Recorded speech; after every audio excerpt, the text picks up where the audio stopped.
Welcome back, Mongo Fix! Pick up this oil infrared heater at a garage sale for all of $5. Mongo thought that was a pretty good deal since they like $70 new, and of course, it's not so portable. It's supposed to have like little attachment bars and things with wheels and whatnot, so that way you can easily portably move it around the house. And Mongo had used it temporarily, just hung it from the rafters in the basement. Worked out good. Before winter comes, Mongo wants to get it actually on some wheels. If you remember that LG dehumidifier that Mongo had, that LG dehumidifier was not making any water because it was low on Freon. So Mongo scrapped it, but saved the little base tray thing. Mongo think that's going to be perfect for putting that heater on. And in the pile, Mongo still has a couple of these big U-bolts from one of the old 70-something Silverados. First, we just got to get this electric fence wire off of here.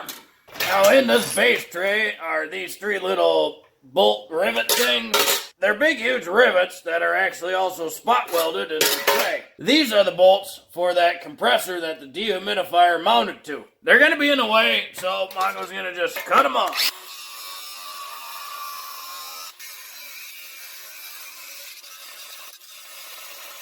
It's also got a couple raised flat spots. The casters mount right underneath there. This should kind of sit just right.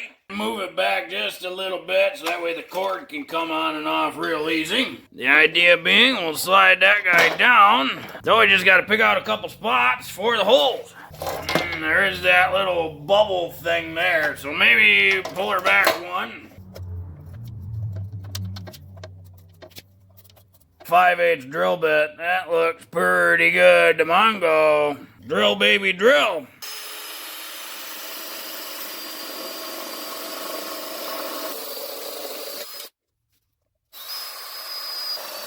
Now the question becomes, how well do these fit in there?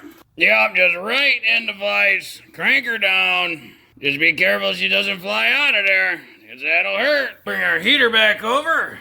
They need just a touch of persuasion. And with them both up there, then you can just kind of squeeze just enough tension. Draw both of those U-bolts up real tight. Now we're just basically going to do a couple tacks on there, focusing the heat on the U-bolt itself, but you want to make sure it's good and tight.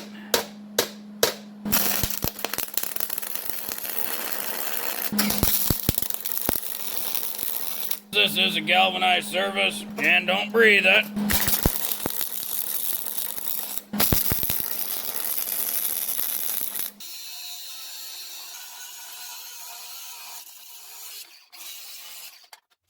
And there we go. Now Mongo's got another portable oil-filled infrared heater. She's pretty stable too. Well, hopefully this video helped you if you got a oil-filled infrared heater that's just missing the casters or the base plate or something. If you like this video, be sure to like this video. If you like this video and other videos from Mongo Fix, be sure to subscribe. Mongo is working on all sorts of stuff. Mongo, thank you.